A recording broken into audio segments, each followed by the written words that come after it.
miliki iman. Mungkin ada masalah hari ini di hidupmu, ada tantangan di hidupmu. Tiba-tiba ada mujizat, tiba-tiba ada pernyataan Tuhan, tiba-tiba ada pertolongan.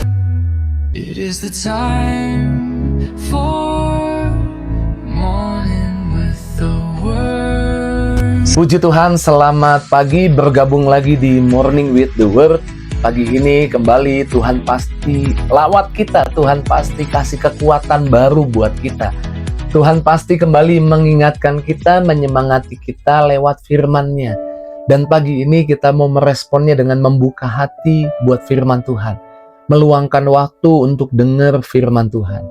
Lanjut di renungan pagi yang hari yang lalu, kita membahas bahwa sebelum terobosan terjadi, seringkali tepat sebelumnya hidup terasa kacau, ada masalah, ada tantangan. Tapi kita percaya itu bukan tanda kehancuran, itu tanda kita akan mengalami terobosan yang besar. Sama seperti emas yang dimurnikan. Sebelum jadi emas, dia mengalami dapur perapian. Dan dapur perapian bukan tanda kehancuran, dapur perapian tanda bahwa itu pemurnian. Emas itu akan jadi emas yang murni. Kemarin kita bahas 3 hal. Yang pertama, goncangan adalah persiapan ilahi. Yang kedua, pintu yang tertutup adalah perlindungan. Yang ketiga, kegelisahan rohani adalah panggilan untuk bertumbuh. Dan hari ini kita akan membahas seringkali perpisahan dengan orang-orang yang biasanya ada bersama kita, lalu kemudian kok sekarang orang itu kayak menjauh dari kita. Kok saya seperti ditinggalkan oleh banyak orang. Kok saya sepertinya diabaikan oleh orang-orang yang selama ini dekat dengan saya. Perpisahan bukanlah tanda kehancuran, perpisahan seringkali pemurnian dari Tuhan. 1 Korintus 15 ayat 33 dikatakan, janganlah kamu sesat, pergaulan yang buruk merusak kebiasaan yang baik. Jangan takut kehilangan orang. Kadang-kadang orang membalikkan badannya dan membelakangi kita, berjalan menjauh dari kita. Rasanya kita ditinggalkan. Padahal itu bukanlah sebuah tanda kita ditinggalkan atau kita dibiarkan sendirian. Itu sebuah pemurnian. Ketika Gideon akan melawan di Hakim-Hakim 6, nanti saudara baca Hakim-Hakim 6, ketika Gideon harus melawan 300.000 pasukan, dia punya 32.000 pasukan. Tuhan berkata yang takut suruh pulang. Dan mungkin kalau saya jadi Gideon saat itu mungkin berharap nggak banyak yang pulang karena pasukannya terlalu sedikit. 32.000 lawan 300.000, waduh, kurang banyak nih pasukan. Tapi apa yang terjadi? 22.000 orang. Dari 32.000, 22.000 orang meninggalkan Gideon. Kebenarannya 22.000 orang itu bukan meninggalkan Gideon. Kebenarannya 22.000 orang itu tidak bisa ikut perang. Tidak bisa ikut di perjalanannya Gideon. Gak bisa sampai di tujuan. Karena kalau mereka ikut mungkin mereka justru mengganggu. Perjalanannya bisa banyak delaynya, peperangannya justru bisa jadi kacau. Dan mereka memang gak bisa ikut berperang. Tuhan punya tujuan buat hidup kita. Dan tidak semua orang bisa bersama kita sampai di tujuan. Bahkan ingat ketika Abraham naik ke atas gunung Moria. Abraham berkata kepada bujang yang mengikutinya, kamu tunggu di sini. Aku pergi untuk mempersembahkan korban. Bujangnya Abraham tidak bisa ikut Abraham naik ke atas. Hanya Abraham dan bersama dengan Ishak yang bisa naik ke atas. Tadi dari 22.000 berarti sisa 10.000. Dari 10.000 Alkitab berkata 9.700 orang meninggalkan Gideon. Sisa 300 orang. Dengan yang sedikit itu justru Tuhan membuat kemenangan. Seringkali kita merasa ditinggalkan banyak orang. Waktu kita ada dalam Tuhan, dan Tuhan mau bawa kita pada berkat yang lebih besar, seringkali Tuhan mau kita lebih fokus. Seringkali Tuhan mau kita lebih mengerti, bisa peka akan apa yang Tuhan mau tuntun di hidup kita. Dan orang banyak seringkali membuat kita justru teralihkan. Bersama sedikit orang, justru Gideon mengalami kemenangan yang besar. Waktu orang-orang meninggalkanmu, miliki iman itu sebuah tanda pemurnian dari Tuhan. Seringkali perpisahan adalah tanda pemurnian. Kenapa saya harus dimurnikan? Karena berkat terobosan yang besar, Tuhan mau ada di hidupmu supaya terobosan itu datang, berkat itu datang, tidak menghancurkanmu. Kamu siap untuk menanggungnya, kamu siap untuk menerimanya. Dan seringkali ini yang terjadi di hidup kita. Kita perlu juga minta tanda mungkin kepada Tuhan. Kadang-kadang tanda ilahi juga atau konfirmasi ilahi itu meneguhkan langkah kita.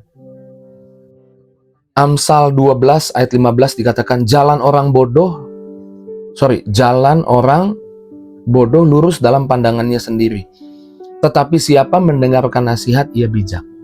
Saya ulang ya, Amsal 12 ayat 15. Jalan orang bodoh lurus dalam pandangannya sendiri.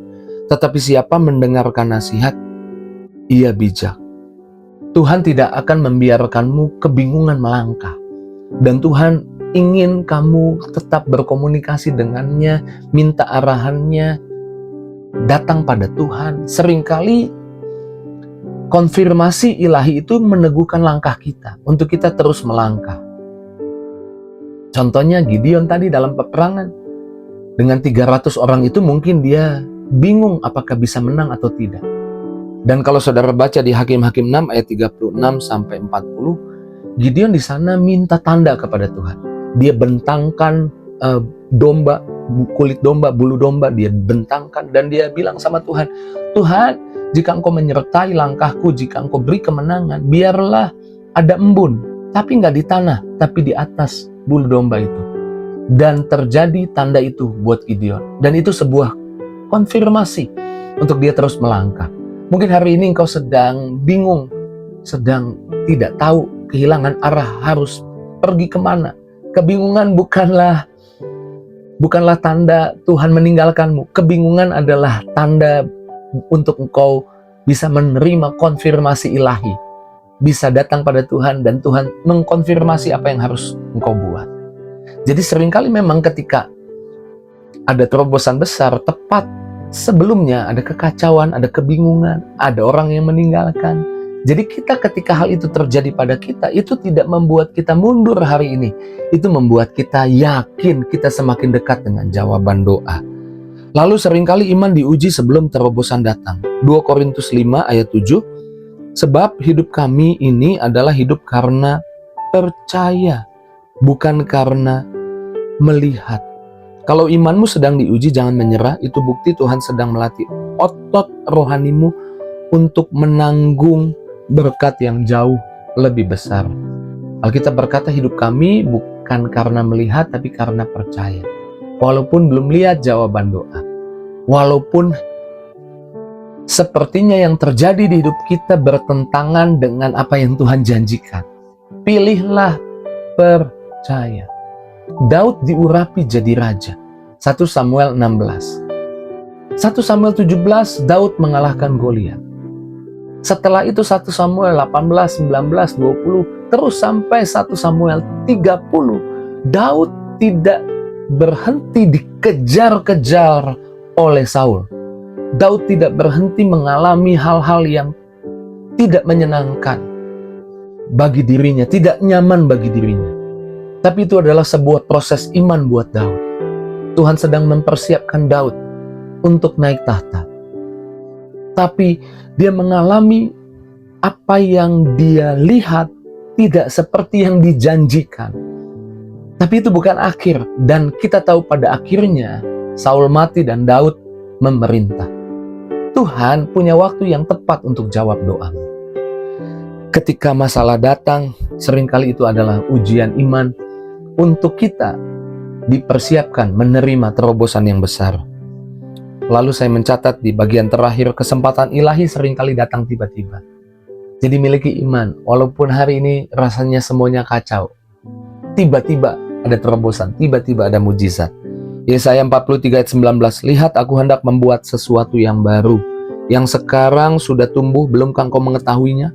Ya, aku hendak membuat jalan di padang gurun dan sungai-sungai di padang belantara. Kesempatan yang datang tiba-tiba. Tuhan bisa membuat kesempatan datang tiba-tiba, terobosan datang tiba-tiba. Ingat ketika bangsa Israel mengalami ancaman karena Haman sudah menulis surat bahwa semua orang Yahudi yang ada di bawah kerajaan Ahasiweros, karena Haman ini kan orang kepercayaan raja, harus dibinasakan pada tanggal 13 bulan Adar. Tapi apa yang terjadi? Terjadi yang sebaliknya. Terjadi itu sebuah terobosan yang tiba-tiba. Dan terjadi dini hari ketika raja tidak bisa tidur. Kemudian raja baca kitab sejarah. Dan di sana didapati ada Mordekai yang berjasa pada kerajaan. Tapi belum pernah dapat hadiah apa-apa dari kerajaan. Dan raja berikhtiar untuk memberi dia hadiah. Padahal besoknya orang Yahudi semua harusnya dibinasakan dan Mordekai digantung. Dan tiba-tiba terjadi yang sebaliknya. Miliki iman, mungkin ada masalah hari ini di hidupmu, ada tantangan di hidupmu, tiba-tiba ada mujizat, tiba-tiba ada pernyataan Tuhan, tiba-tiba ada pertolongan. Ketika kita datang pada Tuhan, percayalah, masalah, tantangan, hal-hal yang tidak menyenangkan itu bukan tanda kehancuran, seringkali itu terjadi sebelum terobosan besar terjadi. Saya doa terobosan besar terjadi di hidupmu. Disembuhkan, dipulihkan ekonomimu, rumah tanggamu diberkati oleh Tuhan. Mari kita doa. Terima kasih Tuhan buat firman Tuhan pagi ini. Kami kembali diteguhkan, diingatkan, dan Tuhan mampukan setiap kami. Setiap kali ada masalah, kami ingat janji Tuhan ini. Sehingga kami bukan orang yang mundur, tapi kami orang yang terus melangkah. Di dalam nama Yesus, aku doa, setiap anak-anakmu sepanjang hari ini ditolong Tuhan. Setiap anak-anakmu yang menyaksikan Morning with the Word, setiap langkahnya dituntun oleh Tuhan sepanjang hari ini, diberkati oleh Tuhan, mengalami kebaikan Tuhan, kekuatan urapan yang dari Tuhan. Di dalam nama Yesus kami doa bersyukur. Haleluya. Sama-sama kita katakan amin. Tidak ada masalah tantangan yang buat saya jadi takut, jadi mundur jika saya tahu kebenaran ini. Jika itu jadi responmu, tulis di kolom komentar. Tinggalkan jejakmu di kolom komentar. Dan jangan lupa bagikan link Morning with the Word di pagi ini kepada teman, sahabat, keluargamu. Taruh di status WhatsAppmu. Percayalah pasti ada orang yang klik. Dan juga lewat apa yang kau bagikan, bukan hanya kamu yang diberkati, tapi orang-orang yang juga menerima apa yang kau bagikan ikut diberkati. Terus maju dalam Tuhan. Tuhan berkati setiap kita. See you.